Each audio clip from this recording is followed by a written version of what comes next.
Tight hip flexors seems to be today's buzzword in gyms around the country. Yoga and Pilates studios are busier than ever, filled with people just like you, trying to stretch their hip flexors to reduce pain, but with no lasting benefit.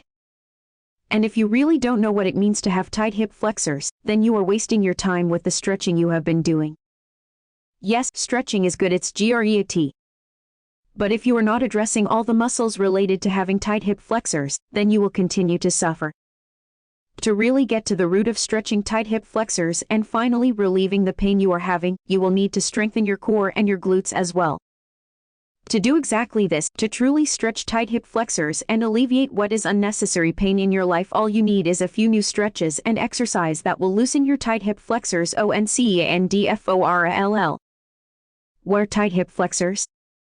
The hip flexors are an entire group of muscles in and around the hips that helps to move your legs and trump together. So when you lift your legs, or when you are bending over to pick something up, you are using your hip flexors. Your hip flexors include the following muscles: ellipsoas, tensor fasciae lati, rectus femoris, sartorius. Okay, so these are all really big words, however these all have a massive impact on your daily movements and ultimately your quality of life. When these muscles are working together in a healthy way, they allow you to flex at your hip joint as well as stabilize your spine. And when all of these muscles are tight, you end up living with pain that you shouldn't have to. Do I have tight hip flexors? Obviously, if your muscles just feel tight, that is a clear indication that they are in fact tight. So what do?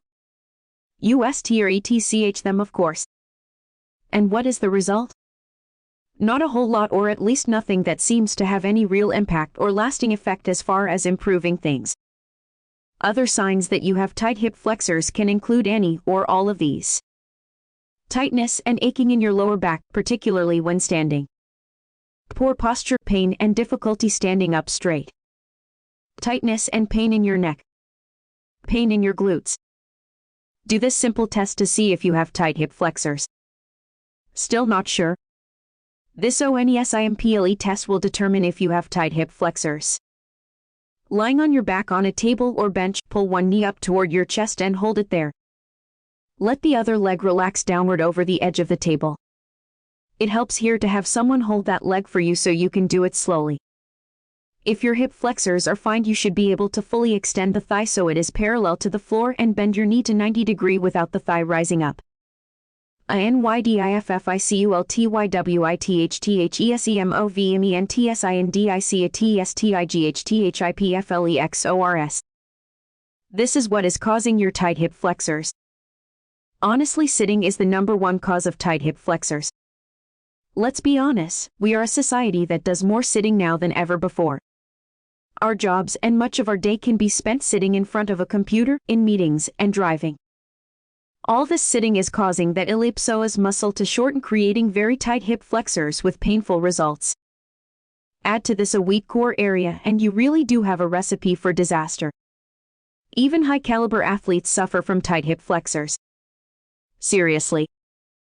None of us are immune to having tight hip flexors, however, there is something that we can do about it to correct this problem and live PINFREN with GREATERMOBILITYNLESSRISKOFINJURY. Tight hip flexors seems to be today's buzzword in gyms around the country.